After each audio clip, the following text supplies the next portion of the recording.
أعوذ بالله من الشيطان الرجيم بسم الله الرحمن الرحيم الحمد لله رب العالمين والصلاة والسلام على نبينا محمد وعلى آله وصحبه أجمعين سبحانك لا علم لنا إلا ما علمتنا إنك أنت العليم الحكيم اللهم فقهنا في الدين وعلمنا التأويل اللهم ربنا اشرح لنا صدورنا ويسر لنا أمورنا واحلل عقدة من ألسنتنا يفقه أقوالنا اللهم لا سهل إلا ما جعلته سهلا وأنت تجعل الحزن إذا شئت سهلا ولا حول ولا قوة إلا بالله العلي العظيم السلام عليكم ورحمة الله وبركاته. Waalaikumsalam warahmatullahi wabarakatuh.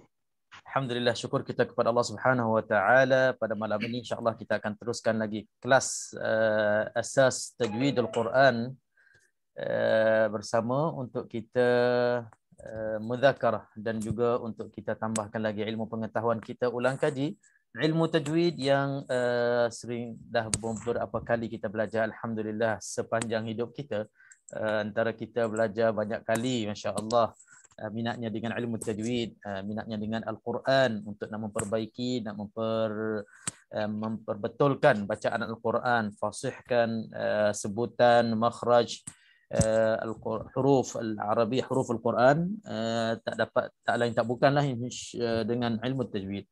Dengan ilmu tajwid, sebab itu kita mungkin berkali-kali belajar, masya-Allah. Dan setiap kali kita belajar, kita akan tambah lagi ilmu lagi. Setiap kali kita belajar, kita akan tambah lagi, kita akan tahu lagi, sebenarnya ada lagi banyak yang kita tak tahu. Walaupun ilmu tajwid dikatakan ilmu yang sempit bahasannya, sedikit tafarru'nya, mana cabang-cabangnya tak bercabang banyak, tak banyak khilaf dalam ulama-ulamanya. Namun setiap kali kita belajar, kita akan sedar dan kita akan tahu bahawasanya banyak lagi yang kita tak tahu. Subhanallah. Termasuknya saya setiap kali saya buat kajian sebelum saya masuk kelas ni. Jadi saya akan tambah lagi, oh subhanallah, selama ni saya tak tahu benda macam benda ni. Selama ni saya confuse hukum ni, rupa-rupanya ini hakikatnya. Itulah rahsia ilmu dan rahsia pengajian. Bila kita mengaji, setiap kali kita masuk kelas, setiap kali kita study lagi-lagi ilmu Allah ni, ilmu agama ni, maka kita akan tambah lagi ilmu. Benar firman Allah Subhanahu Wa Taala, wa fawqa kulli dhi ilmin alim. Setiap orang yang berilmu ada yang lebih alim padanya, ada yang lebih berilmu daripada orang itu. Jadi kalau letakkan pada diri kita, kalau sikit je kita belajar, insya-Allah kita belajar, kita ada lagi tambah lagi ilmu. Kita belajar, kita ada lagi tambah ilmu. Sebab itu tak ada ujungnya dan tak ada sudahnya sampailah ke ujung usia kita. Mudah-mudahan Allah Subhanahu Wa Taala beri peluang untuk kita istiqamah dan terus-menerus mempelajari ilmu-ilmu, lebih-lebih lagi ilmu yang ada kaitan dengan Al-Quranul Karim. Okeylah, baiklah tuan-tuan puan-puan yang alhamdulillah sekalian, untuk malam ini kita insya-Allah akan seperti biasa kita akan buat murajaah. Murajaah maksudnya kita akan ulang-ulang semula sebut, sama-sama kita sebut untuk kita tambah lancar lagi basic, yang betul-betul basicnya, yang hukum yang antara yang famousnya dalam ilmu tajwid ni. Maksud famous ni yang selalu jumpa, asal baca Qurannya jumpa je hukum tu, asal Quran je jumpa hukum tu. Maka hukum itulah yang betul-betul kita nak kena cair, nak kena lancar betul. Bukan setakat kita tahu baca, bukan setakat kita tahu sebut nama hukum, kita nak juga tahu apakah hakikat hukum itu. Maksud hakikatnya, apakah asal usul hukum tu, macam mana dia punya detailnya, rumusan penting yang dalam setiap hukum itu. Jadi alhamdulillah kita pun telah melatihkan diri kita pada setiap kelas. Alhamdulillah dari awal kita mula kelas tajwid bersama sampai ke malam ini, kita dah melatihkan diri kita macam mana kita nak memperkenalkan hukum-hukum itu kepada diri kita dan kepada yang lain. Alhamdulillah. Okey, memandangkan malam ni saya nampak berapa wajah baru. Alhamdulillah, kita ada nama-nama yang baru masuk pada malam ini. Apa khabar Tuan Haji Ilyas bin Ismail? Saya nampak Haji Satari nampak ada, masya-Allah. Mudah-mudahan semuanya berada dalam keadaan sihat yang semua, dan kepada yang selalu masuk, alhamdulillah selalu bersama kita. Pelajar-pelajar yang dan mengangkat tangan tu, pelajar-pelajar yang setia dengan ilmu tajwid ini, mudah-mudahan Allah SWT beri kefahaman dan pelancaran untuk kita mudah ingat. Dia nak kena ingat juga tajwid ni, nak kena bezakan antara hukum. Kalau tidak, kita akan bertukar-tukar hukumnya. Okey. Tanpa melengahkan masa, terus kita masuk kepada murajaah kita. Malam ni kita mula daripada awal lah. Kita mula daripada awal, kita tengok sejauh mana kita boleh pergi bersama, dan insya-Allah kita akan masuk juga tajuk baru untuk malam ni, insya-Allah. Okey. Mula dengan hukum 5. Hukum 5, hukum yang paling awal. Setiap, boleh dikatakan setiap buku tajwid akan mulakan dengan hukum 5 ni. Hukum 5 ni kalau boleh, insya-Allah kita nak boleh jelaskan dan kita nak kena kenal betul-betul bezakan antara 5 hukum. Iaitulah hukum yang di bawah tajuknya nun mati dan tanwin. Nun mati dan tanwin. Okey, dipersilakan. Hukum yang pertama, hukumnya apa, macam mana kita nak jelaskan secara ringkas dan padat. Tafadhal mashkuran. Siapa boleh masuk, insya-Allah?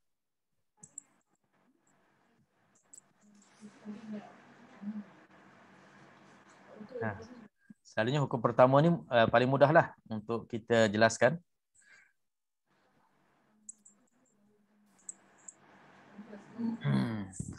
Ataupun kita dah lama ulang-ulang yang sama, mungkin tuan-tuan perempuan tunggu yang susah sikit kot. Yang mudah tu bagi ke saya lah. Haji Bashir kan. Okey, saya mula dululah. Okey, sebenarnya untuk kita nak menerangkan setiap hukum tu, kita guna bahasa kita sendiri, apa yang kita faham. Tak semestinya apa yang saya sebut selalu. Yang penting rumusan kita sebut dengan jelas, cukup. Apa yang kita faham dengan bahasa kita sendiri, dengan susunan ayat kita sendiri, tak semestinya ikut dalam buku. Bila kita ikut dalam buku, kadang-kadang kita pun tak faham walaupun itu bahasa Melayu. Jadi kita buat kesimpulan sendiri untuk kita senang faham.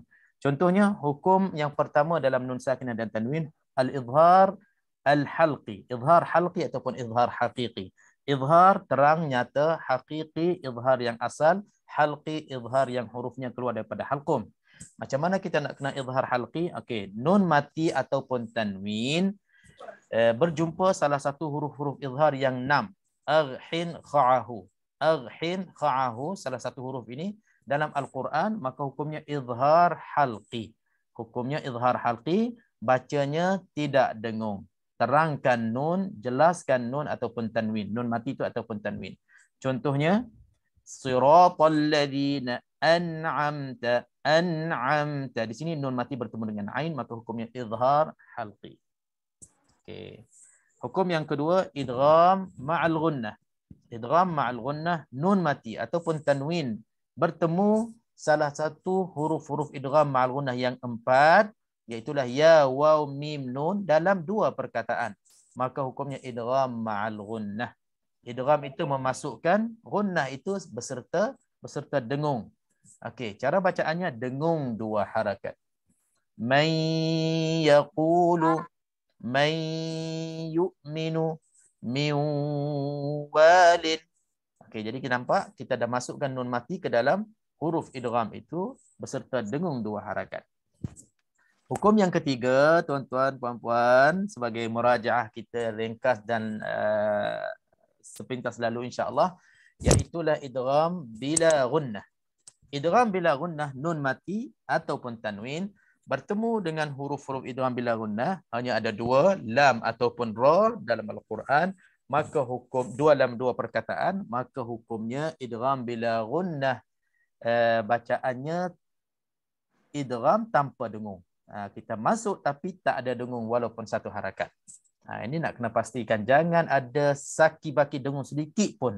Kadang-kadang ada terdengar nun mati, kadang-kadang sementara nak masukkan, itu tak boleh. Kena masukkan secara kamil. Milladun mir rabbihim ar-rabbihim. Jadi kalau kita tulis seperti mana kita sebut pun, nun itu seolah-olah tak ada. Kita tulis ain, ra berbaris atas sabdu, ar-rabbihim. Itulah idgham bila gunnah yang diistilahkan kamil.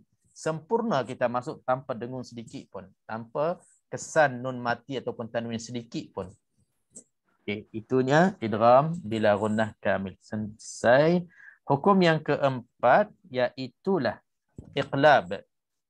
Iqlab maknanya kita tukar atau kita memalingkan nun mati ataupun tanwin apabila bertemu huruf ba. Satu huruf sahaja, huruf ba. Maka hukumnya iqlab. Iqlab ya. Jadi cara bacaannya dengung dua harakat. Jadi lebih jelas lagi, saya memilih untuk kita rapatkan bibir mulut apabila nun mati ataupun tanwin bertemu dengan huruf ba. Bertemu dengan huruf ba. Mim ba'di. Mim ba'di. Nun mati bertemu dengan huruf ba. Iqlab, dengung dua harakat. Yang terakhir, hukum yang kelima iaitulah ikhfa haqiqi. Ikhfa haqiqi, nun mati ataupun tanwin bertemu huruf al-hijaiyah. 15 huruf, maknanya semua huruf hijaiyah kecuali huruf-huruf yang saya sebut tadi untuk izhar, untuk idgham bila gunnah, ma'al gunnah dan iqlab. Selain daripada huruf-huruf idgham dengan iqlab dengan izhar, maka huruf-huruf itu untuk ikhfa haqiqi. Itulah dalam rangkai kata satu jaza saddaka fatiq datadhin syaddah. Jadi nun mati ataupun tanwin bertemu salah satu huruf 15 ini, maka hukumnya ikhfa haqiqi. Ikhfa haqiqi maknanya kita sembunyikan nun ataupun tanwin ke dalam huruf-huruf ikhfa. Beserta dengung dua harakah. Jadi cara bacaannya dengung dua harakat. Okey. Banyak dalam Al-Quranul Karim. Wala antum. Antum. Dengung dan standby untuk kita nak masukkan ke dalam ta ataupun nak sebutkan huruf ta tadi. Min syarri. Min syarri. Nun mati bertemu dengan syin, hukumnya ikhfa haqiqi. Okey. Jadi secara laju saya hurai, saya sebut semua 5 hukum tadi, pengenalan pada setiap hukum. Kalaulah tuan-tuan puan-puan latihkan diri untuk kenal setiap hukum dengan cara tadi, dengan gaya tadi, insya-Allah saya rasa tak mustahil. Sebab dalam ramai-ramai ini saya kenal beberapa orang dari bukan kata zero to hero lah. Tapi awal-awal saya kenal tak berapa lancar lah. Masih confused, banyak bertukar-tukar. Tapi sekarang ni Masya Allah, kalau beri peluang betul-betul, memang dia boleh jelaskan satu persatu huruf. Hukum tajwid. Dalam tempoh beberapa tahun, maknanya dia betul-betul berminat dan usaha belajar tajwid itu beberapa tempat dan membaca buku, buat kerja, maknanya mungkin dia tanda dalam buku nota dia banyaklah tanda-tanda nota-nota tajwid ni. Alhamdulillah bila bercerita sekarang ni kemas dengan rumusannya, dengan alasannya, dengan hujahnya. Masya-Allah. Maknanya mampu, mungkin lebih hebat daripada saya lagi, boleh menguasai ilmu tajwid. Tapi itu menguasainya bahagian teori pun dah tak apa dah. Kita mulakan dengan itu dulu. Jadi bila kita dah sampai tahap itu, kita dah kenal setiap hukum, sebut je hukum, terus kita akan bayangkan apa dia punya syarahan tadi, penjelasan tadi, detail tadi, maka sangat-sangat membantu kita apabila kita membaca Al-Quran. Sangat-sangat membantu.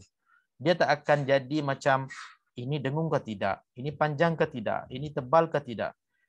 Selain daripada kita nak jaga sebutan itu biar jelas, kita pula masih sibuk dan juga masih fikir-fikir macam mana tajwid pula.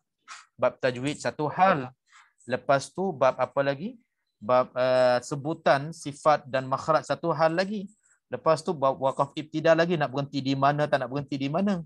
Campur pula kita nak faham. Ada banyak benda lagi.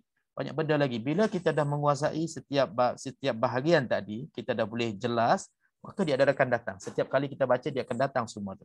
Itu yang seronok. Akan bertambah seronok lagi apabila kita membaca Al-Quran. InsyaAllah. Dia akan datang seronok itu, bukan kita baca kosong. Kalau kita tak sibukkan diri kita waktu kita membaca dengan hal-hal tadi, mungkin bacaan kita dia akan jadi baca je, sebut je kan. Otak kita kosong. Fikiran kita dia boleh buat kerja lain.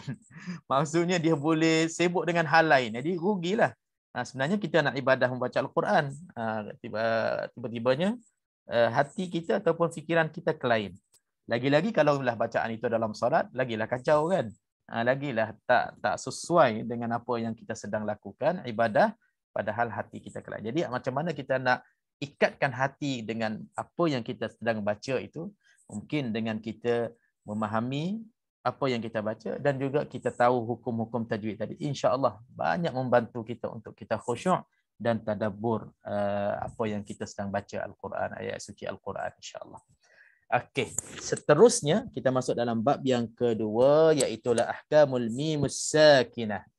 Hukum-hukum mim mati ada 3.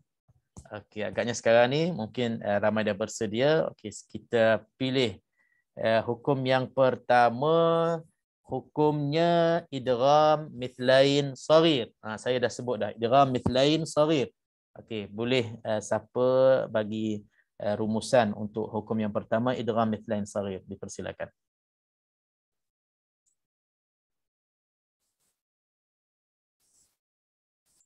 Tafadhal. Siapa nak ambil bahagian boleh unmute.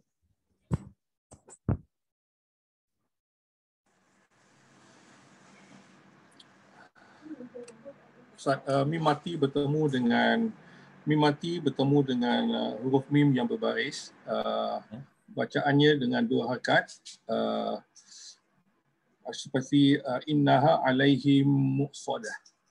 Alaihim muqsadah. Okey, 2 harakat, idgham mithlain saghir. Idgham masukkan, mithlain sama huruf. Mithlain sama huruf. Mim mati bertemu dengan mim. Okey. Okey, saghir maknanya yang pertama berbaris mati, yang kedua berbaris. Itu namanya saghir. Saghir bukan saghir tu kecil, sebab idgham sama saiz je, dia tak ada kecil besar. Cuma dari segi istilah tajwidnya bila disebut saghir, mim mati bertemu huruf pertama berbaris mati, huruf yang kedua berbaris. Dia ada idgham mithlain kabir, idgham mutamathilan kabir ada nanti. Iaitulah mim berbaris bertemu dengan mim berbaris. Tapi bukan bacaan hafs lah, bukan bacaan kita. Bacaan lain diidghamkan juga. Idgham kabir dia panggil. Dan juga ada idgham mutlaq. Idgham mutamathilain mutlaq. Yang pertamanya berbaris, yang keduanya mati. Ada juga. Itu bahasan yang mendalam lagi lah. Tapi kita yang ada kait dengan kita ni adalah saghir saja. Saghir itulah yang berbaris pertama tu berbaris mati, yang kedua berbaris hidup lah, berbaris, insya-Allah. Okey. Alhamdulillah jelas itu. Maknanya kita boleh jelaskan apa bertemu dengan apa, dan juga kita boleh jelaskan cara bacaannya dengung ataupun tidak, dan kita boleh datangkan 1-2 contoh dah cukup. Maknanya kita betul dah kenalkan hukum itu. Okey, sekarang ini al-hukm ats-tsani, hukum yang kedua dalam bab mim sakinah, iaitu ikhfa syafawi. Ikhfa syafawi. Okey, siapa boleh bagi pengenalan ikhfa syafawi secara ringkas? Assalamualaikum, dah jumpa Ustaz. Waalaikumsalam. Tafadhal. Ya. Ikhfa syafawi terjadi jika mim mati berjumpa dengan ba. Okey. Cara bacanya dengung dengan 2 harakat. Jelas, bagus. Lepas tu dia punya contoh. Contohnya contoh macam mana Ustaz? Wa ma hum bimu'minin. Alhamdulillah, masya-Allah. Wa ma hum bimu'minin, mim mati bertemu dengan ba. Hukumnya ikhfa syafawi. Jadi hukum ikhfa syafawi ni hanya 1 huruf saja, mim mati bertemu dengan ba. Jadi caranya kita dengung 2 harakat, mim ke dalam ba, ikhfa-nya ke dalam ba. Itulah contoh, dan banyak lagi contoh-contoh dalam Al-Quran ikhfa syafawi. Okey, alhamdulillah jelas. Yang ketiga, al-akhir, hukum al-akhir, hukum yang ketiga. Mim mati bertemu dengan huruf 26 Ustaz. Selain daripada 2 huruf. Apa hukum? Ikhfa syafawi baca dengan jelas. Dibaca dengan jelas. Belum sebut lagi nama hukum. Nama hukum apa? Mim mati bertemu dengan 28. Nama hukum. Nama hukum. Ikhfa syafawi, izhar syafawi. Izhar syafawi. Okey. Terus contohnya wala antum, min bertemu dengan ain. Mana ain tak sebut? Min mati bertemu dengan ain. Sebutlah ain, tak sebut dalam contoh, tak sebut pun dalam ain. Dalam Wala contoh. antum abidun. Itu baru sebut ain. Baru Okey. pepat Ustaz Baru betul, baru jelas. Masjid tanah tak ada malam ni. Ada, tinggal Ada. lagi. Dia buat Okey. bodoh. Okey, mim mati bertemu dengan mim mati bertemu dengan ain, maka Pasal saya hukumnya tengok- izhar syafawi. Okey Ji. Dah tengok apa tahu aja saya. Haji Din, mana izhar syafawi? Kita izhar mana, di mana tu? Izhar Syafawi ini mim mati bertemu dengan 26 huruf. Apa yang kita nak kena izhar di sini? Alamak saya lupa Okey, apa fungsinya izhar syafawi dalam contoh antum'a tu? Tung tu kita dengung lah. Dengung berapa harakat? Berapa 2 harakat. 2 harakat. Pusing sikit ya dah. Dibaca dengan jelas, jelas. Kita pusing sikit je dah pening. Tapi pasal saya tengok Haji Rahman dia berani, ada semangat. Ada, cuba-cuba je insya-Allah. Okey, Haji Din kadang-kadang dia jawab, dia tengok muka tapi dia tak fokus pada jawapan. Tadi dia kata izhar, lepas tu dia kata dengung 2 harakat. Itu mazhab mana pula tu izhar ada dengung 2 harakat? Saja je Haji Din ya. Sengaja. Okey. Sebenarnya soalan saya di sini kita nak kena zahirkan, kita nak kena nyatakan mim mati apabila bertemu dengan huruf-huruf izhar 26, semua huruf hijaiyah semuanya kecuali mim dan ba. Jadi kita nak kena nyatakan.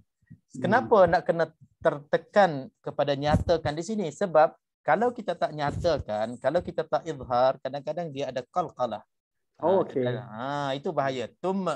Wala antum abidu ma.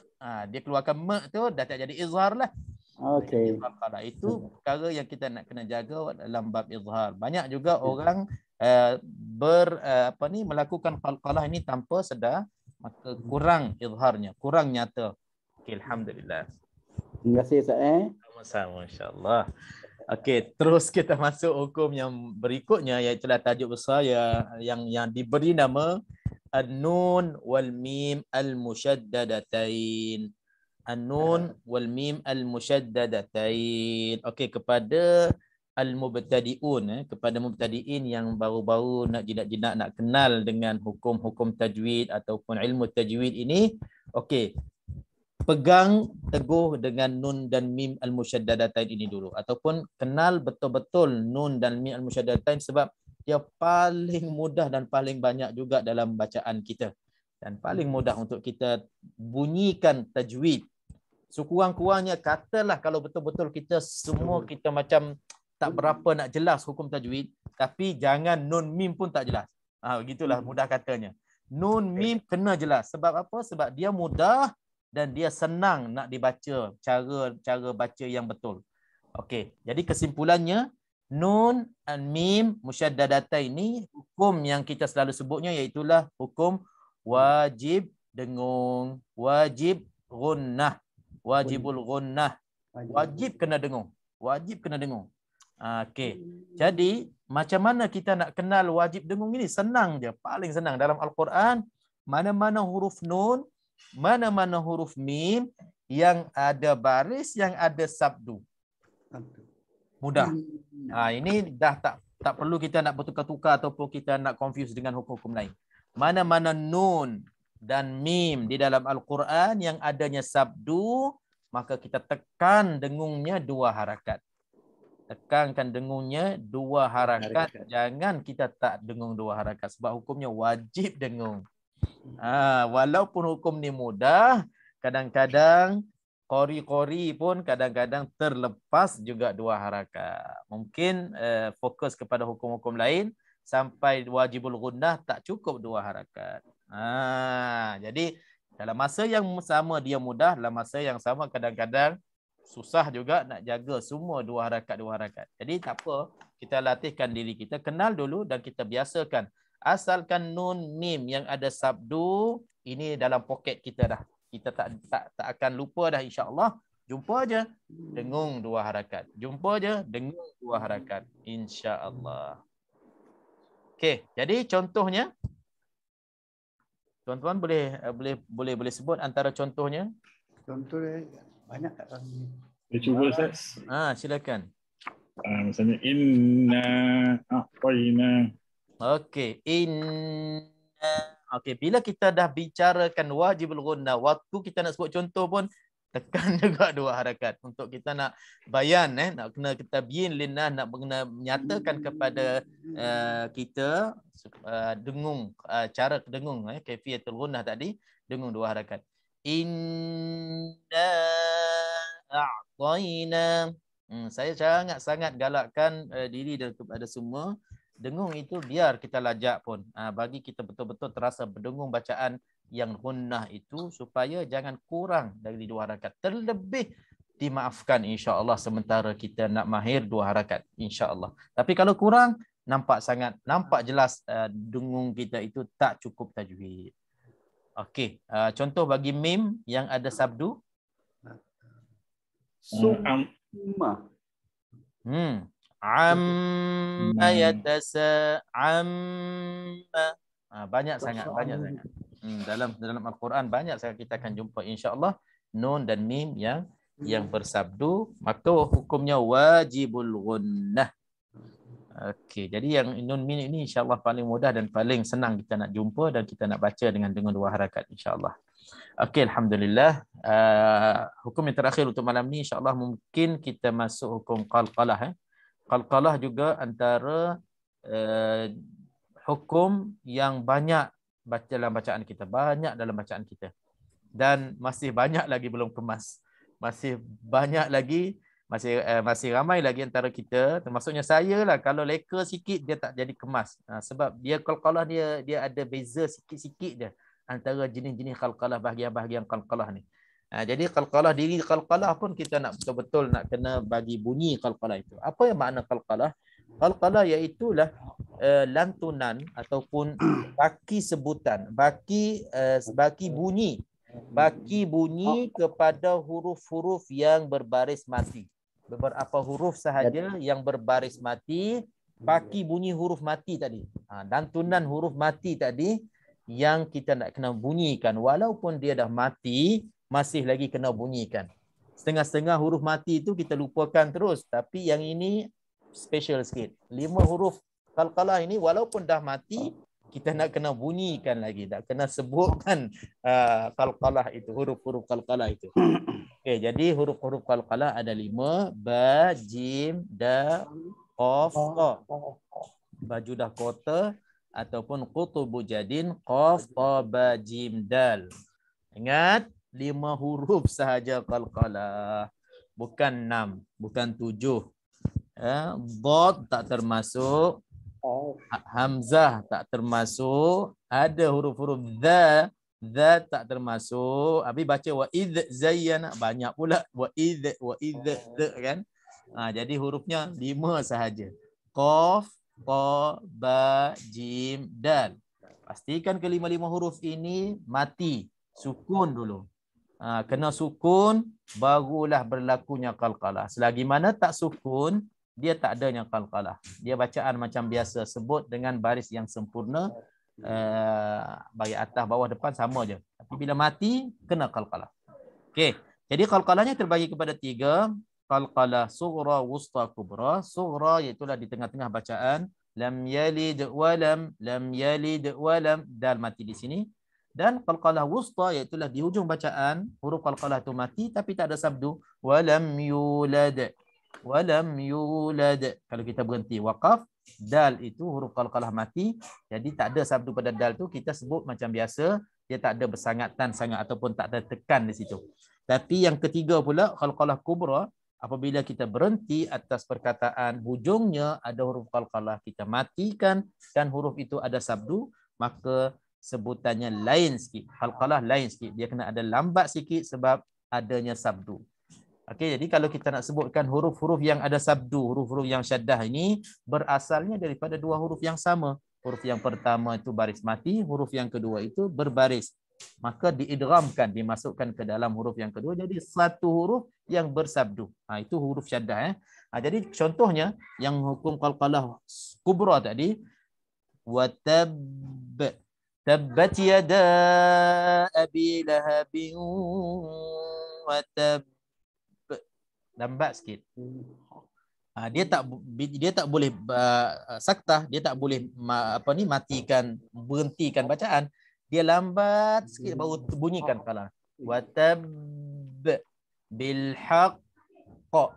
Dia lambat sikit, lepas tu bunyi qalqalah tu.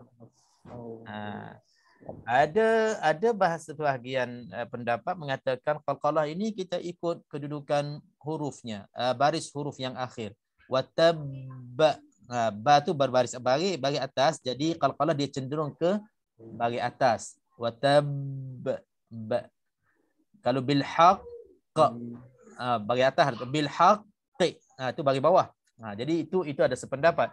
Tapi ada yang pendapatnya asalkan huruf itu tebal maka kita tebalkan, huruf itu tipis maka kita tipiskan. Itu lebih akrab lah, lebih jelas. Contohnya qaf tu tebal.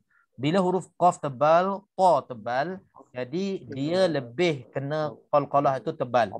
Jadi bila nak tebal, kaedah tebal dan nipis, tuan-tuan perempuan selalu saya sebut, kita nak kena ingat selalu, bila sebutnya huruf tu tebal, kena muncung mulut. Itu isyarat kepada tebal. Bila huruf tu tipis, kita nak kena sengih dan senyum sikit, lebarkan bibir mulut kita untuk kita isyaratkan kepada huruf tu tipis. Maka kita nak kena bezakan bab qalqalah tadi. Kalau huruf tu qaf ataupun ta, kita tebalkan bil haqq. Muhit. Tebal qalqalah tu. Kalau huruf qalqalah tu nipis, da, ba, jim, aj. Kita tak muncul mulut, kita lebarkan bibir mulut. Yulad. Itu qalqalah yang tipis hurufnya. Itu bezanya antara qalqalah yang ada huruf tebal dan qalqalah ada huruf nipis. Okey. Itu sahaja kesimpulan rumusan huruf-huruf hukum-hukum yang kita sebut malam ini. InsyaAllah kita akan terus masuk kepada tajuk baru kita pada malam ini. Sebelum kita masuk, ada apa-apa soalan berkenaan dengan apa yang kita murajaah ataupun soalan secara umum sebelum kita masuk tajuk baru?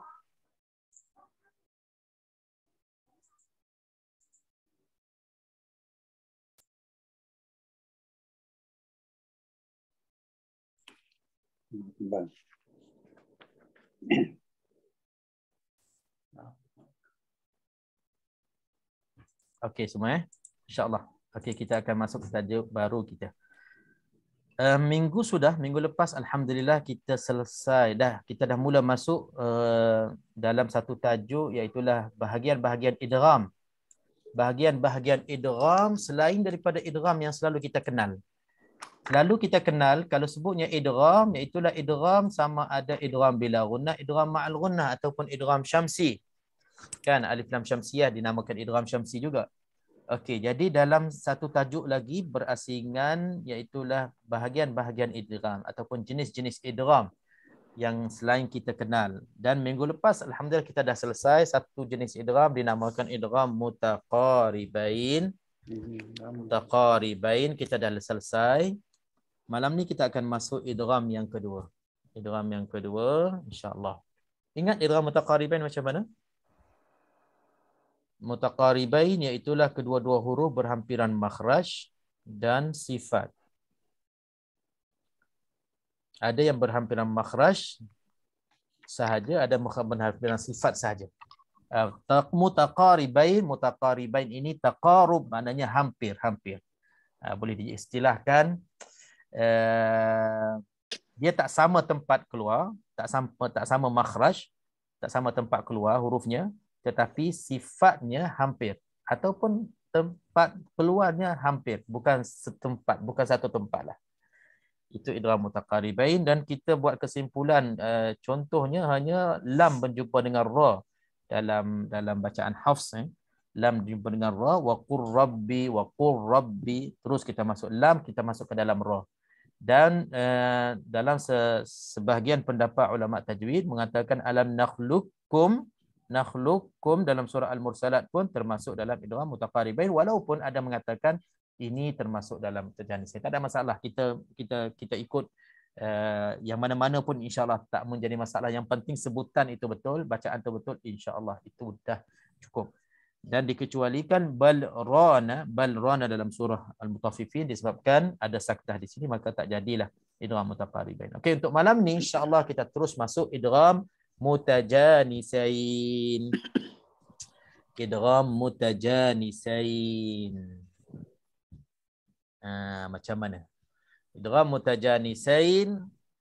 Okey, sebelum kita nak masuk detailnya syarah bab ini ataupun hukum ini, penting ataupun tak penting? Saya nak tunjuk di sini penting ataupun tak penting kita kenal idgham ini. Ya. Katakan idgham yang dengung itu tak ada masalah. Kita dah kenal dah. Idgham itu dengung, idgham itu tak dengung, ma'al gunnah bila gunnah kan. Tiba-tiba idgham ini penting ataupun tidak.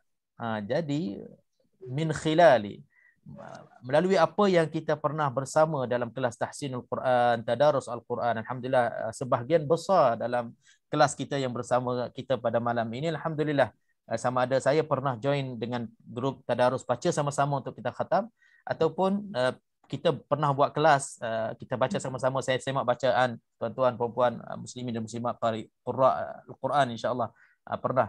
Jadi sepanjang kita baca bersama Al-Quran, jadi ada contoh-contoh yang tiba-tiba tak tahu kita nak sebut macam mana. Inilah malam ni lah insya-Allah terjawabnya. Oh, kenapa yang itu kita nak kena sebut macam tu? Rupa-rupanya inilah hukumnya. Baru jelas. InsyaAllah pada akhir kelas ni kita akan ada perasaan itu. Jadi waktu kita baca dulu, bila kita jumpa dengan contoh-contoh ni, kita hanya bagi tahu, okey, ini bacaannya kena baca begini. Tapi tak sempat kita nak jelaskan kenapa kena baca begitu. Jadi malam ni insyaAllah tuan-tuan, puan-puan insyaAllah akan dapat jawapan itu insyaAllah. Mudah-mudahan Allah SWT beri kemudahan untuk kita sama-sama faham insyaAllah. Jadi penting sebab kita nak tahu sebab cara bacaan tu satu hal. Sebab nak dibacakan begitu, penting kita tahu sebab. Bila kita tahu sebab, kita bertambah jelasnya untuk kita membaca lain kali. Bila jumpa, oh ini yang selalu kita bincang ataupun kita pernah bincang, kita dah kenal betul-betul dah. Maka alhamdulillah kita akan tak lupa dan kita akan baca dengan sempurnanya insya-Allah.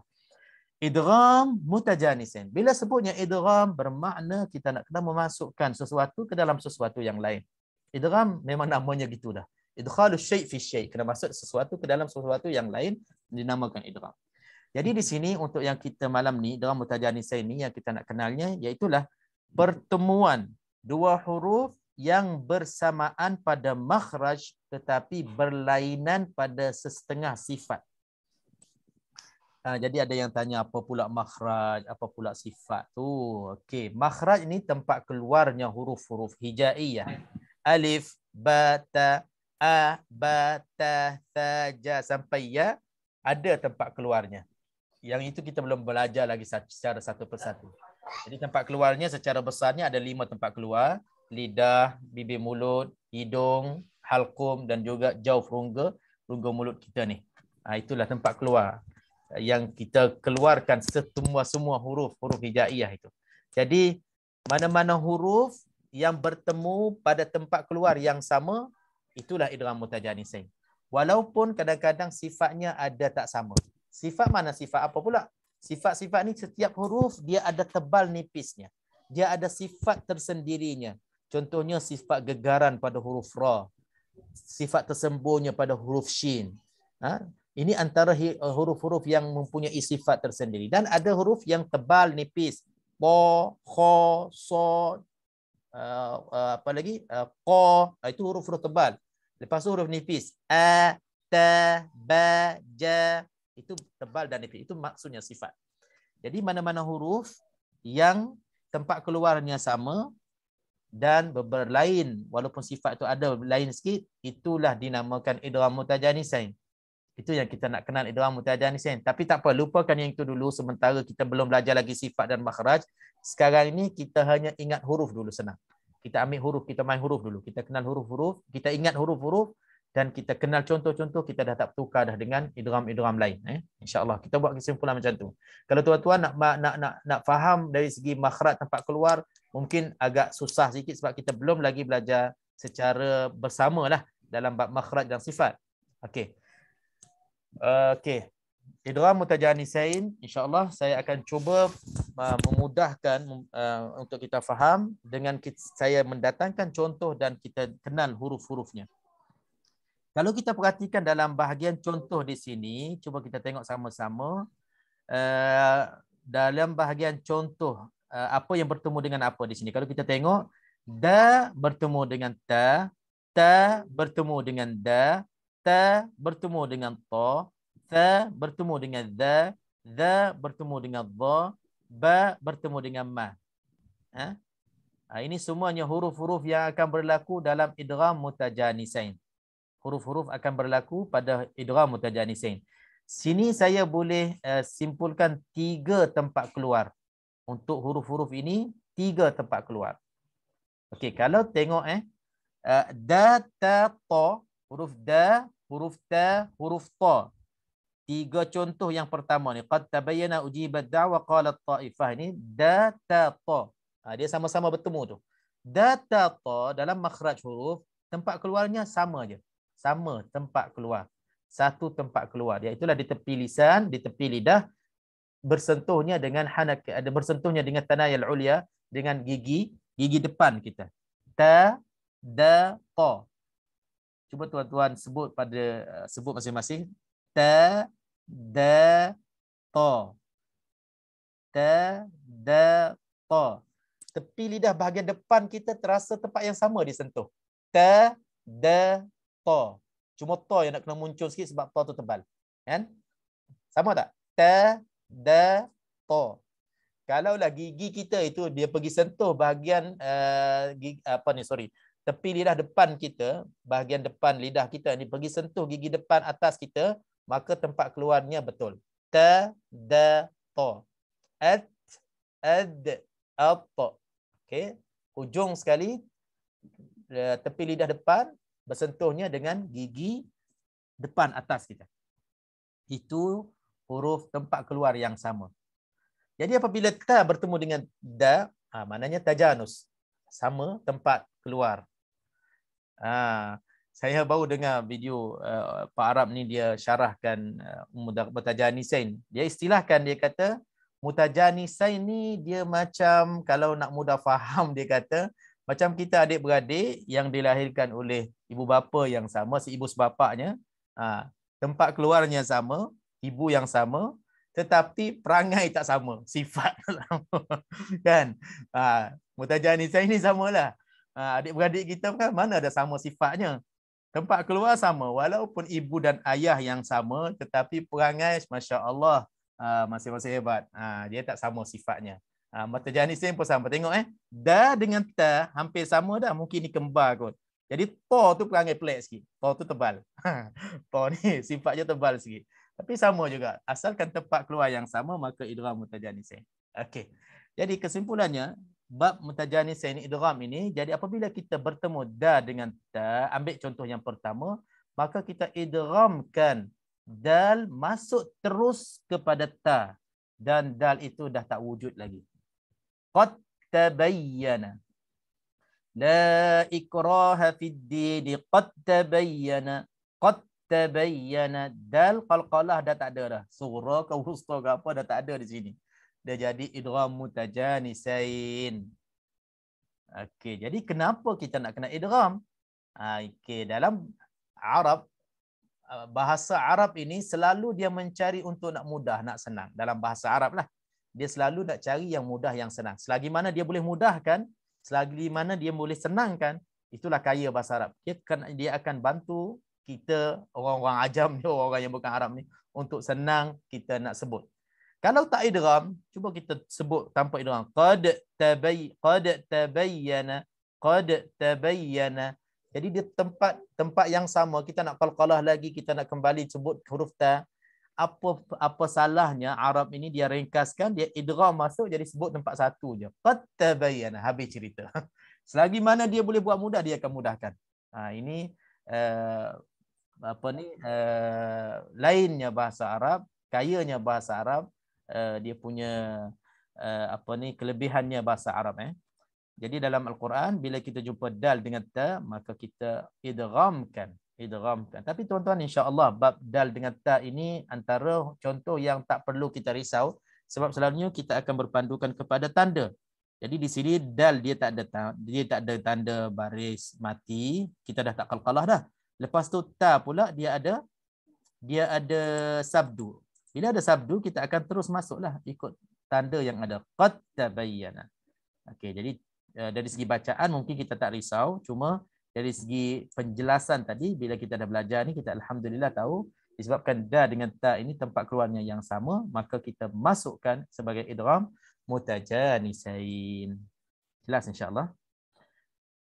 Okey, itu contoh yang pertama. Contoh yang kedua iaitulah qad ujibat da'awatukuma. Di sini ta bertemu dengan dal. Terbalik, tadi dal bertemu dengan ta, ini ta bertemu dengan dal pula. Sama juga. Jadi kita masukkan idgham mutajanisain tanpa ada hams pada huruf ta. Ujibat da'abat tak ada. Terus masuk. Ujibat da'watukuma. Qala qad ujibat da'watukuma fastaqima. Okey, terus masuk ke dalam huruf dal sebagai idgham mutajanisain. Okey. Berikutnya masih lagi dalam huruf yang sama ataupun tempat keluar yang sama, iaitulah ta dengan ta.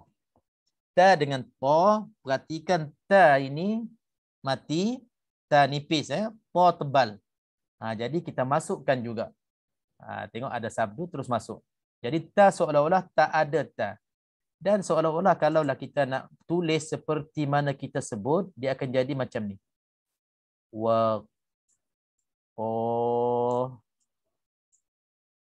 Waqalat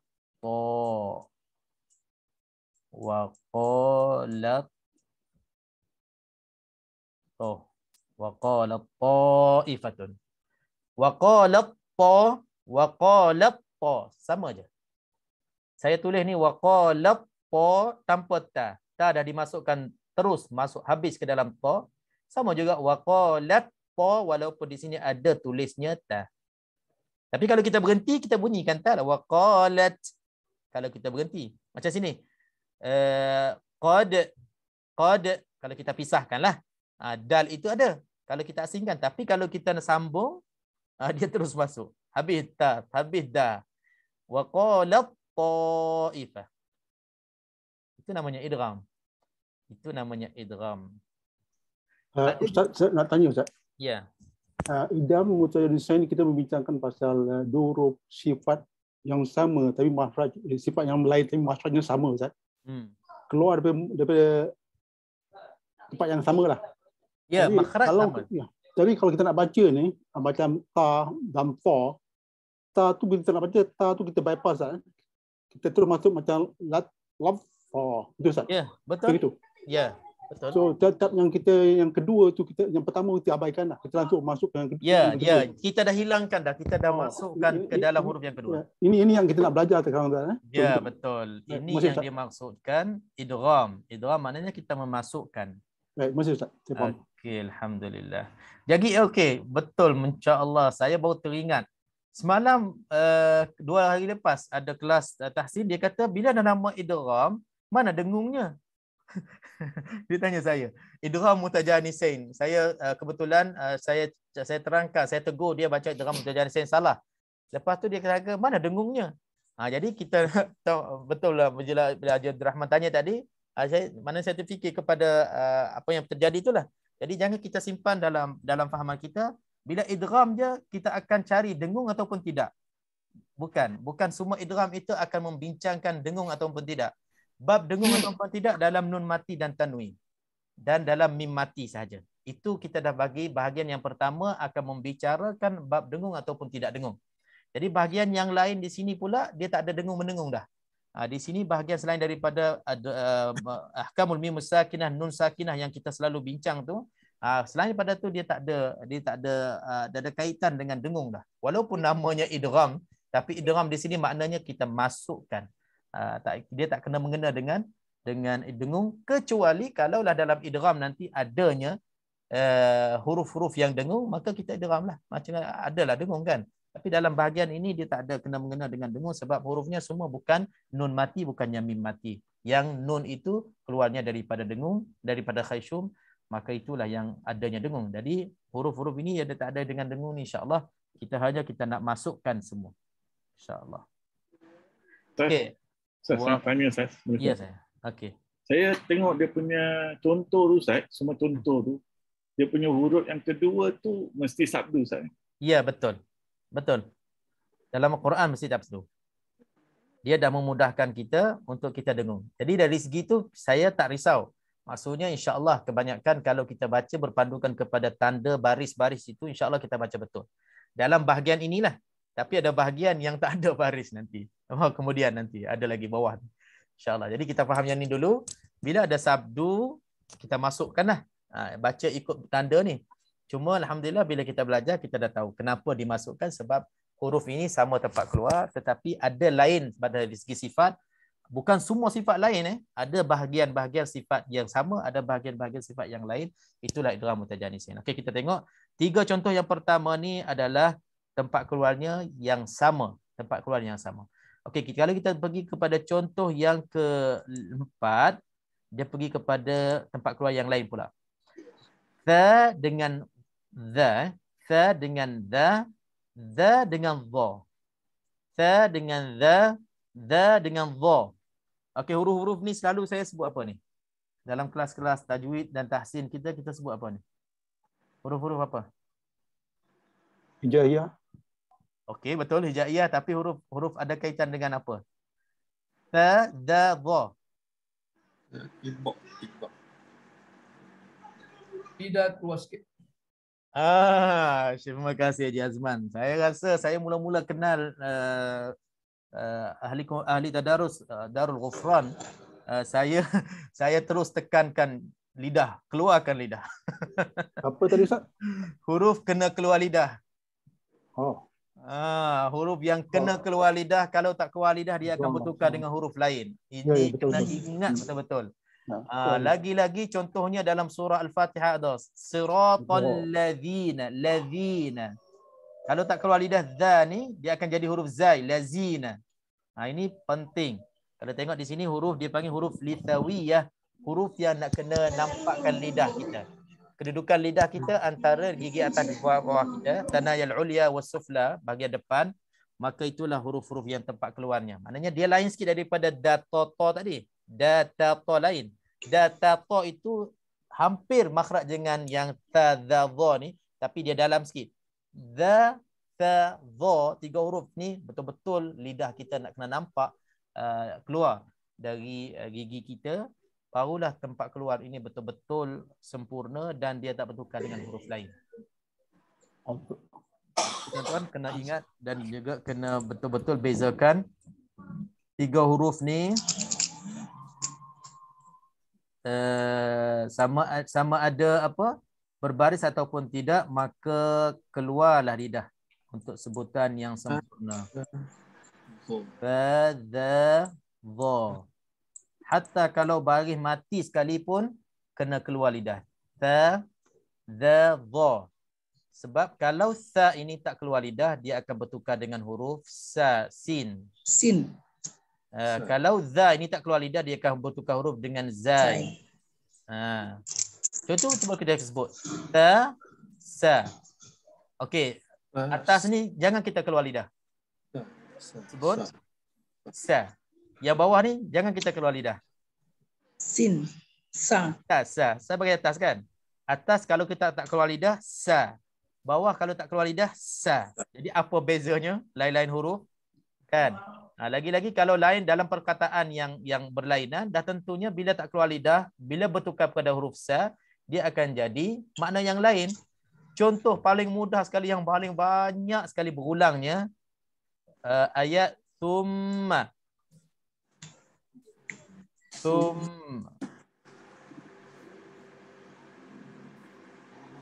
Thumma. Kan? Ini huruf sa ni. Jadi kalau tak keluar lidah dia akan jadi summa. Sum. Okey. Ini. Summa. Summa. Kan beza? Makna pun dah berubah, kalimah pun dah lain-lain dah. Kalau tak keluar lidah je. Jadi sikit je dia punya perbezaannya dan sedikit je dia punya silap kita. Kalau kita buat silap lah, sedikit je. Apakah silap itu? Tak keluar lidah je. Terus berubah makna. Dalam surah Maaf Ustaz. Tapi kalau za tak keluar lidah bunyi apa Ustaz? Kalau tak keluar lidah dia akan jadi macam zu. Dia tak adalah huruf yang lain, tapi dia akan rosak apa tu? Rosak makhraj dia. Rosak. Istilahnya zu bagi depan yang tebal. Sama jugalah sebagai zai bagi depan yang tebal. Zo. Dia buat macam itulah. Tapi tetap juga dia kalau tak keluar lidah dia tetap apa tu? Tetap berubah makna. Rosakkan perkataan. Okey. Summa. Kita cuba kita buat beza dalam surah Al-Fatihah lah yang paling tu. Siratal ladzina alladzina. Ini penting sebab ada dalam surah Al-Fatihah rukun bacaan kita. Rukun solat kita. Siratal ladzina.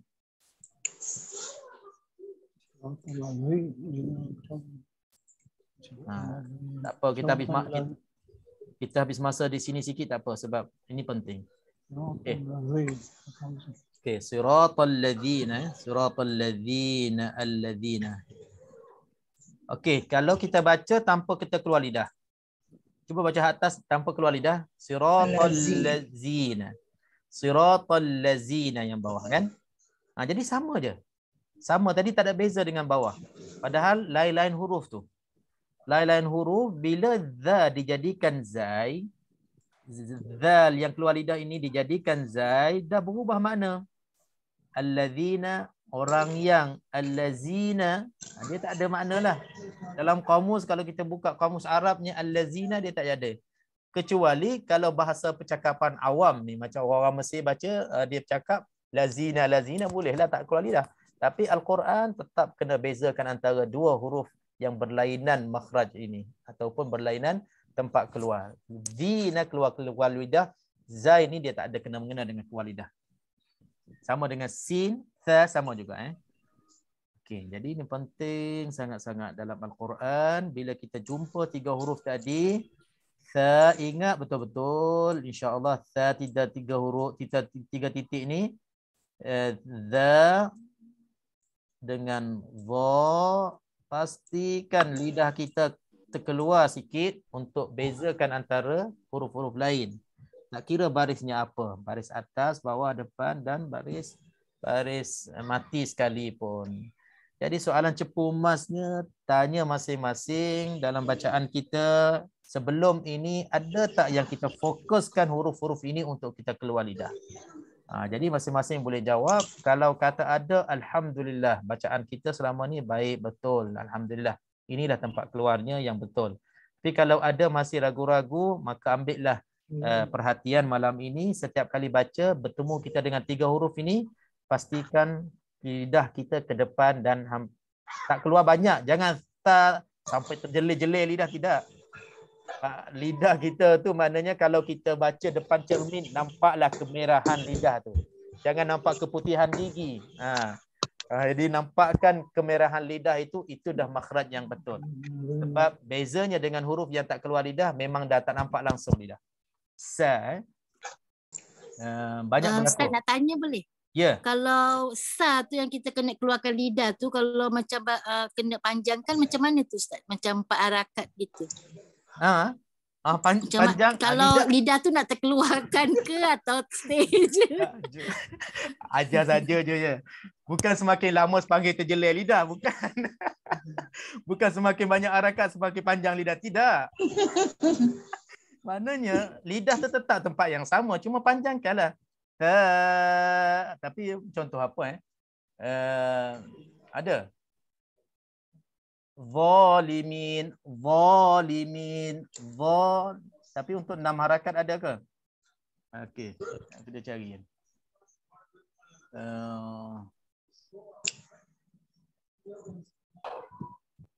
Tak ada.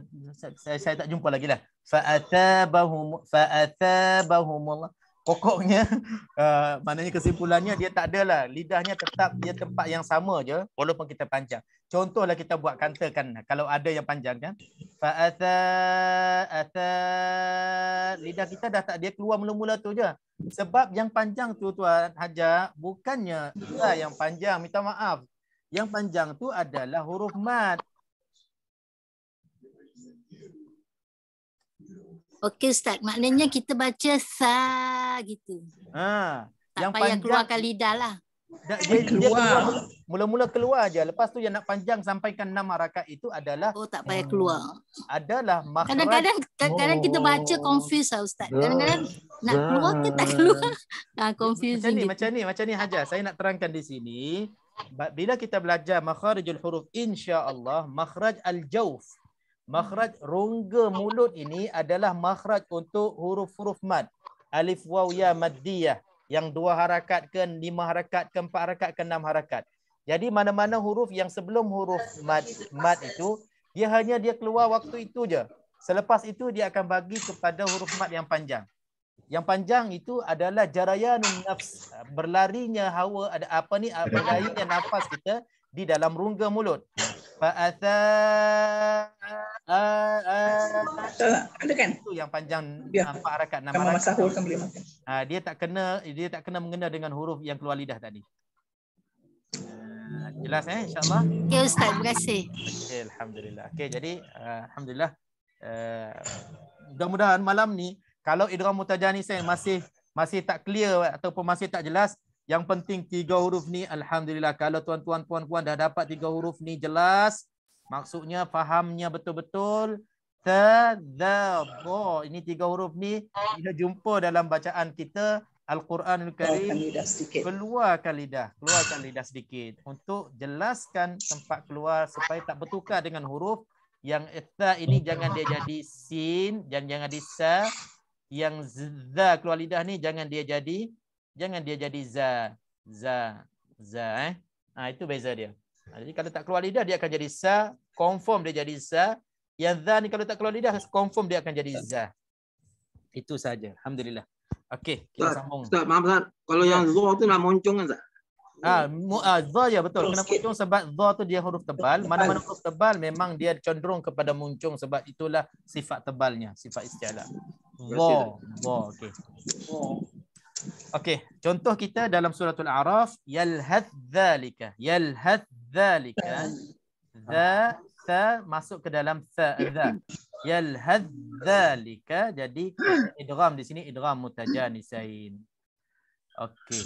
Idgham contoh yang berikutnya za dengan dha, izzalamu. Jadi dalil hilang. Izzalamu zalamtum terus masuk ke dalam dha hilang Okey. Jadi kalau kita perhatikan semua huruf hukum di atas di sini semuanya huruf nipis masuk ke dalam huruf tebal. Tengok da kepada ta sama-sama nipis. Okey. Ta kepada da, jibad da'wa, ta kepada da sama-sama nipis Ta kepada ta nipis masuk ke dalam to yang tebal. Okay. Ta dengan za sama-sama nipis. Za dengan dha nipis masuk ke dalam tebal. Okey, ini tak ada masalah. Jadi yang nipis masuk ke dalam tebal tak ada masalah. Dia mudah masuk, dia lancar masuk. Maksudnya di sini tak ada masalah. Yang terbalik nanti hukum-hukum contoh yang di bawah ni nanti insya-Allah kita akan bahaskan kenapa ada masalah. Sebelum ke situ ada satu je dalam Al-Quran dalam surah Hud ba bertemu dengan mim. Ya bunayyarkam ma'ana. Ya bunayyarkam ma'ana, dekat dengan majriha. Ingat tak kita baca baru ni dalam surah Hud? Majriha. Dekat dengan majriha tu. Ya bunayyarkam ma'ana. Di sini pun idgham mutajanisain, ba dengan mim tempat keluarnya 2 bibir mulut, mana Ba itu diidghamkan terus masuk ke dalam mim dengung 2 harakat. Kenapa? Sebab mim itu ada sabdu wajibul gunnah. Jadi di sini idgham mutajanisain ba itu hilang. Tapi kalau kita pisahkan ba ni ada qalqalah. Tapi kalau kita sambung idgham mutajanisain ba itu hilang terus masuk ke dalam mim. Okey, jelas insya-Allah. Jadi cara bacaan di sini disebut cara bacaannya wajib diidghamkan, dimasukkan huruf yang pertama ke dalam huruf yang kedua dalam keadaan kedua-duanya seolah menjadi satu huruf yang bertasydid. Itu pengertian tajwid, pengertian idgham yang selalu kita kenal. Okey, alhamdulillah. Jelas ya? Sampai sini jelas insya-Allah, tak ada masalah. Kita pergi kepada idgham mutajanisain naqis. Ini yang menjadi masalah sikit. Masalah sikit ini. Idgham mutajanisain naqis ada 4 contoh dalam Al-Quran. Jadi insya-Allah kita kenal malam ni. Okey. Idgham mutajanisain naqis iaitulah naqis, tak sempurna. Yang tadi sempurna, kamil. Idgham mutajanisain kamil dia masuk terus. Huruf pertama hilang. Macam idgham bila gunnah kamil kan. Min ladunhu ar-rabbim dah tak ada dah dengung. Dah tak ada dah nun. Yang sini contoh-contoh ni pun sama juga. Qalatta yalhadza terus masuk. Tak ada huruf yang pertama. Masalahnya dalam idgham naqis ni. Idgham mutajanisain naqis dalam suratul Maidah. Contoh yang pertama dalam suratul Maidah muka surat 112 saya dah bagi nombor muka surat 112 ayat ke-28. Suratul Maidah. La im basatta ilayya. Basatta ilayya. Ini yang kita pernah lalu baru ni, ramai yang tercungak-cungak mulut nak sebutkan. Okey, sebelum kita bahaskan, sebelum kita tunjuk cara sebutan betul, cuba kita tengok di sini. Kenapa dia jadi naqis? Kenapa dia jadi masalah sikit, susah sikit di sini?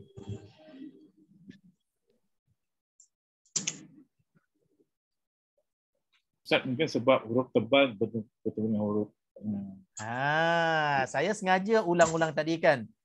Nipis masuk tebal, nipis sama-sama nipis. Yang masalah sekarang ni tebal nak masuk ke nipis tu payah. Di sini ta nak masuk ke dalam ta. Nak jadi mutajanisain, padahal ta dengan ta tempat keluarnya sama. Tapi ta yang besar, yang tebal ini nak dimasukkan ke dalam ta dia tak boleh. Dalam bahasa Arab jadi susah sikit. Sebab itu dia nak kena kekalkan sebahagian daripada sifat tebal ni.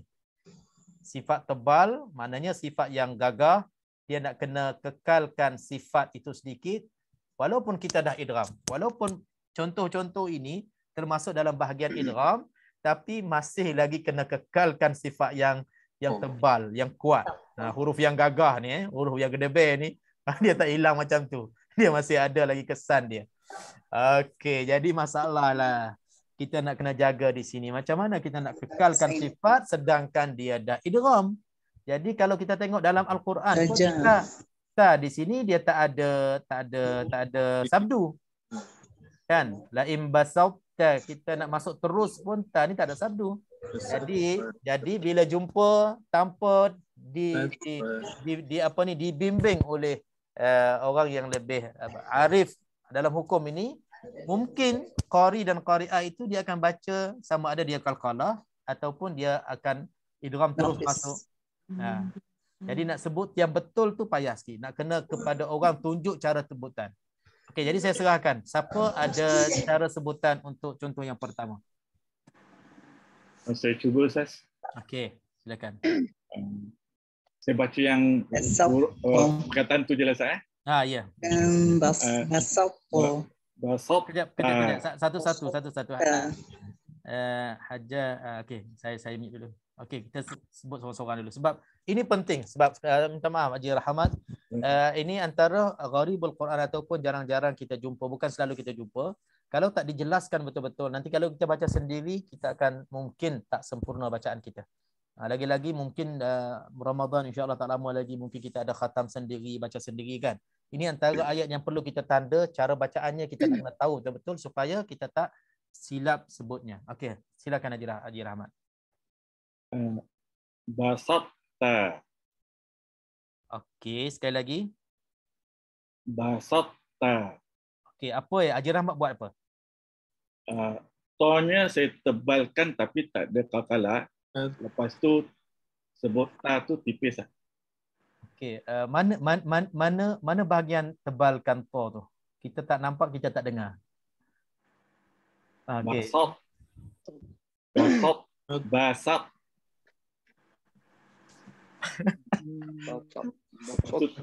Okey, mungkin tuan boleh jelaskan bahagian part mana yang tuan dah tebalkan to tu.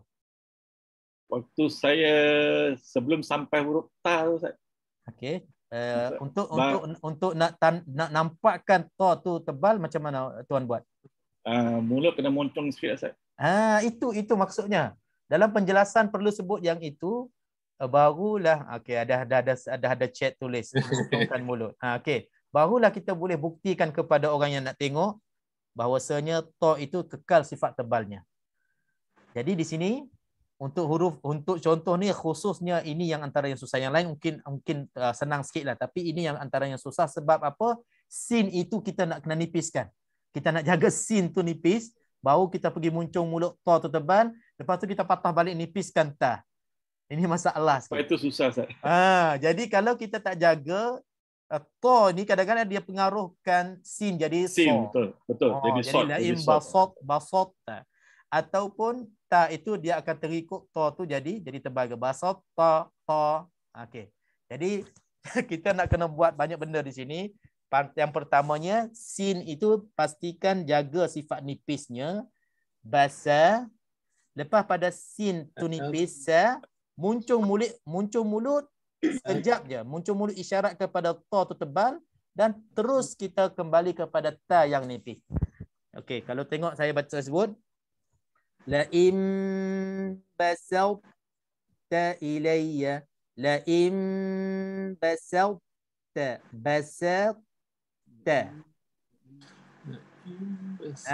ya. Dia kena macam siapa sebut Tashenggo. Kan kita sekali jalan je, sambil kita jalan je kita muncung mulut dan terus kita ke ta yang nipis. Jadi pastikan sa nipis, ta nipis, di tengah-tengah tu muncung mulut saja isyarat kepada to yang tebal saja, tanpa qalqalah, tanpa disebutkan to sedikit pun. Jadi maksud Ustaz muncung mulut tu macam ismam, Ustaz. Dia macam ismam. Tapi jangan istilahkan ismam, nanti orang kata bukan. Mana moncongnya sekejap je lah.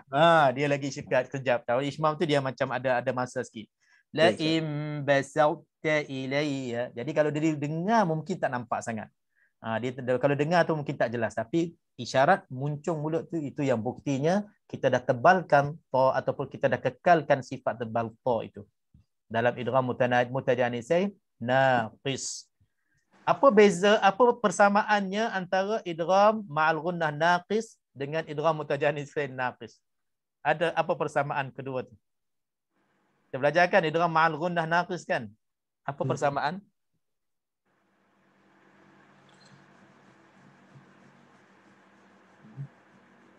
Siapa boleh jawab? Dalam bahagian idgham ma'al ghunnah, idgham bila ghunnah kita ada belajar kamil dan naqis kan? Apa persamaan di sini? Idgham mutajanisain naqis, yang sana idgham ma'al ghunnah naqis. Naqis ada dengung saja. Betul. Persamaannya kekalkan sifat dengung yang ada pada nun mati ataupun tanwin. Kita tak masuk habis, bukan kamil. Kalau idgham bila ghunnah terus masuk nun habis, tak ada. Di sini kita kekalkan sifat to yang ada pada huruf to yang tebal. Jadi ada persamaan dari segi itulah. Sifat nun mati ataupun tanwin masih ada pada dengung ma'al ghunnah tu. Kita tak masuk habis walaupun namanya idgham. Yang ini pun sama juga, walaupun namanya idgham tapi kita tak masuk habis sebab to tu, huruf tebal tu kita nak kena kekalkan sifat tebalnya. Okey, jadi tuan-tuan insya-Allah mohon untuk contoh ni, perkataan ini, jadi bila kita jumpa dalam surah Al-Maidah kita kena sebut begitulah, basawta ilayya. Dalam contoh yang kedua insya-Allah dalam surah Yusuf muka surat 245 ayat ke-80. Wa min qablu ma farrattum fi Yusuf. Yang ini dia tak ada susah sangat sebab apa? Ra tebal. Dah dia membantu untuk kita tebalkan ta dan terus kepada ta. Cuma jangan kita terus masuk ta. Farrattum, salah lah. Farrattum, ada kena ra tu. Lepas pada ra tebal tu, ta tu tebal. Masih lagi kita dalam keadaan muncung sikit mulut, baru kita pergi kepada tatum. Farrattum fi Yusuf. Ini tak ada masalah sangatlah. Tak mencabar sangat. Cuma kita dah tahu hukumnya di sini. Ta nak masuk ke dalam ta tak boleh masuk habis. Sebab ta tu tebal, nak masuk ke dalam huruf yang nipis tak sesuai dalam bahasa Arab. Jadi kita kena kekalkan ta tanpa qalqalah. Dalam surah Yusuf ada inilah cara baca, cara sebutannya. Dan dalam suratul Naml, muka surat 378 ayat ke-22. Famakatha ghayra ba'idin faqala Ini pun sama juga ni. Ini perlu kepada kerja sikit dan bezakan antara tebal nipis ni. Ha nipis, ta tebal, ta nipis. Dan juga sama juga ta ini tak ada qalqalah. Ta kena isyarat muncung untuk tebalkan ta dan kembali kepada nipisnya tatu tadi. Faqala ahawtu bima. Tambah pula kepada kita Melayu ni, ha pedas pula. Banyak benda nak kena jaga. Ha pedaskan, ha tu nipis, lepas tu muncung untuk ta sekejap tanpa qalqalah dan pergi kepada tu. Ahawtu bima. Ustaz, kenapa ahawtu taruh ta tanda mati, kan senang kita baca gitu Ustaz? Kalau taruh tanda mati, nanti kena qalqalah. Kena qalqalah ya. Jadi dalam bahasa Arabnya, dalam kalimah ini, ta dengan ta tempat keluarnya sama. Hukumnya idgham mutajanisain. Tapi disebabkan ta itu tebal, dia tak boleh masuk habis. Itu kaedah Arab lah, kaedah bahasa. Kaedah bahasa Arab dan dimasukkan dalam tajwid. Beginilah cara bacaan dan diajarkan oleh Nabi sallallahu alaihi wasallam. Jadi kita kena ikut sajalah. Jadi tanda pun dhabit dan rasam ni di sini ulama rasam untuk nak letakkan tanda, nak dhabitkan tanda semua ni semua dah mereka dah betul-betul kaji. Kalau letakkan sukun nanti confuse juga dengan untuk nak qalqalahkan. Hatat tu nanti masalah juga bagi mereka yang tak kenal hukum, hanya berpandukan kepada tanda-tanda. Okey. Jadi bunyinya lain Ustaz. Maknanya lain nantilah. Maknanya insya-Allah tak berubah sangat, cuma dari segi kaedah tajwid itu tak betul. Tajwid tak betul, maknanya kita baca tak seperti mana diajar oleh Nabi sallallahu alaihi wasallam pun tak boleh juga. Masya Ustaz. Okey, sama-sama. Dan contoh yang terakhir dalam surah Zumar safhah muka surat 464 ayat 56. An taqula nafsun ya hasrata ala ma farrattu fi. Ini sama dengan contoh yang kedua tadi. Dia tak ada susah sangat sebab ra tu dah tebal, ta akan ikut tebal dan tu nak kena jaga, kita nak kena tipiskan. Okey. Jadi 4 contoh ini hati-hati insya-Allah kalau kita jumpa dalam bacaan kita. Jadi ta ni tak boleh qalqalah satu pun semua ta ni. Cuma yang nak betul-betul nak jaganya dalam suratul Maidah dan suratul Naml. Kedua-dua contoh ni kita nak kena jaga tebal nipis huruf-huruf antara ta itu. Alhamdulillah. Insya-Allah untuk malam ini saya rasa idgham mutajanisain saya dah cuba kumpulkan yang terpenting lah. Padahal ada bahasan panjang lagi, yang lain lagi boleh masukkan dalam bahagian idgham mutajanisain, tapi kita ambil yang terpenting yang melibatkan dalam bacaan kita. Bila kita jumpa dalam bacaan kita, insya-Allah kita boleh berpandukan dengan apa yang kita kongsikan untuk malam ini.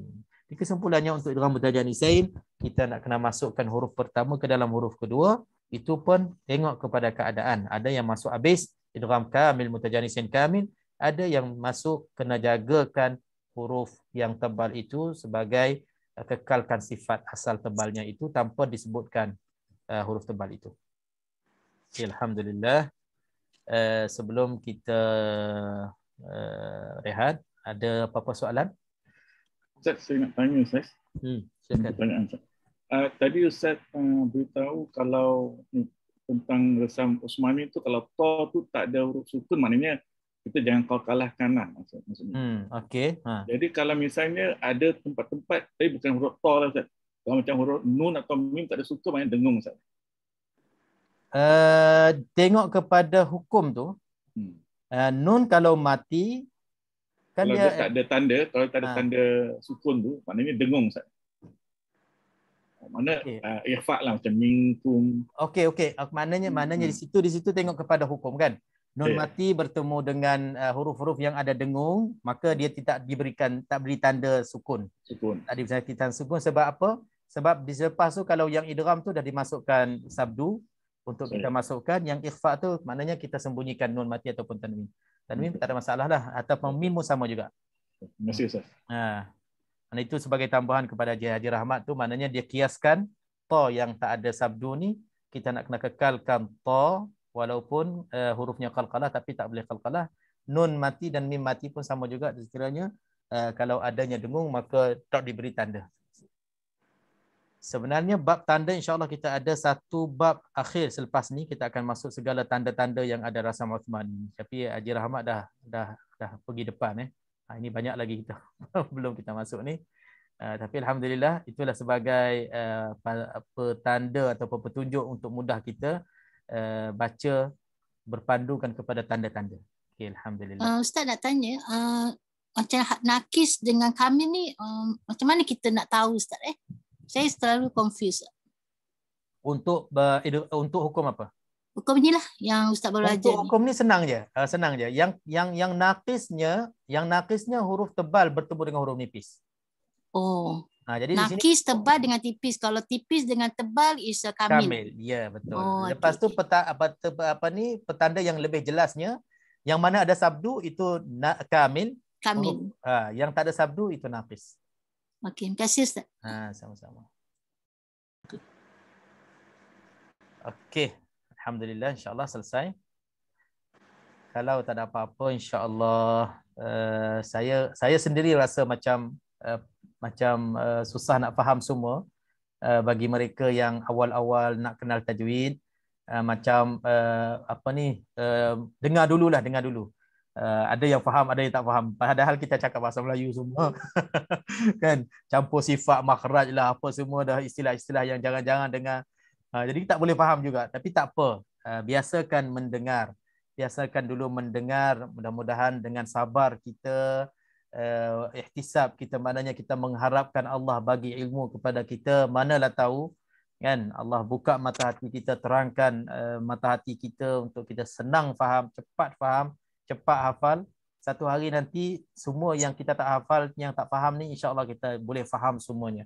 Dan satu hari nanti kita membaca Al-Quran, insya-Allah semua dengan ilmu tajwid yang kita belajar bersama ini, kita jadikan sebagai garis panduan kita membaca Al-Quran dengan sempurnanya, insya-Allah.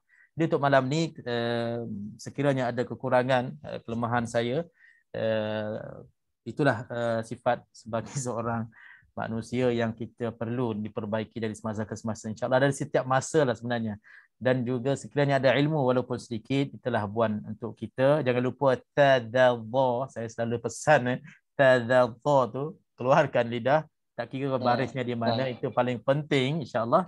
Dan alhamdulillah untuk malam ini kita ada penyertaan lebih, alhamdulillah, lebih pada biasalah, alhamdulillah. Mudah-mudahan ilmu yang kita kongsikan dapat kita sampaikan kepada yang lain untuk kita manfaatkan, menjadi ilmu yang dimanfaatkan dengannya, insya-Allah. Akhir kata dari saya, subhanakallahumma bihamdik asyhadu an la ilaha illa anta astaghfiruka wa atubu ilaik. Bismillahirrahmanirrahim. Alhamdulillah wassalatu wassalamu ala nabiyyina Muhammad wa ala alihi wa sahbihi ajma'in. Allahumma 'allimna bima yanfa'una wanfa'na bima 'allamtana wa zidna 'ilman nafi'an birahmatika ya arhamar rahimin. Allahumma faqihna fid din, Allahumma fardha birahmatika ya arhamar rahimin. Rabbana 'alaika tawakkalna wa ilaika anabna wa ilaikal masir. Wa sallallahu wasallam baraka ala nabiyyina Muhammad wa ala alihi wa sahbihi ajma'in. Walhamdulillahi rabbil alamin. Taqabbalallahu minna minkum. Barakallahu fikum. Salam daripada Damansara, Ustaz. Siapa daripada Damansara? Siapa tu penyamar tu? Ada orang penyamar, Ustaz? Sekarang ke Damansara Johor kan. Daripada awal tadi. Saya kagum dengan Haji Din. Ustaz, saya kagum dengan Haji Din. Masya Allah. Wah, ini dia. Hentam je, Ustaz. Saya tak nak masuk tadi. Terima kasih, Ustaz. Bila ujung-ujung. Terima kasih, Ustaz. Terima kasih. Kongsi ilmu. Amin. Sama-sama. Jazakallah khair, Ustaz. Kalian kurang, Ustaz. You are the best. InsyaAllah, amin untuk terbaik untuk semua insyaAllah. Alhamdulillah. Terima kasih Ustaz. Assalamualaikum Assalamualaikum. semua. Waalaikumsalam. Selamat rehat. Amadin, ada ucapan Amadin? Ada apa? Ucapan awak? Selamat malam. Ucapan selamat malam. Salam. Itu aja. Al-Kahfi esok Kahfi esok Ya, insyaAllah. insyaAllah. Jumpa esok insyaAllah. Terima kasih Ustaz. Okay, terima kasih. Terima kasih semua. Terima kasih semua insyaAllah. Terima kasih. Terima kasih, Ustaz. Dah malam benar Ustaz, dah pukul 10.20 dah. Alhamdulillah. Alhamdulillah. Terima kasih Ustaz. Assalamualaikum. Waalaikumsalam warahmatullahi wabarakatuh. Terima kasih. Assalamualaikum. Waalaikumsalam. Terima kasih semua. Terima kasih. Selamat malam semua.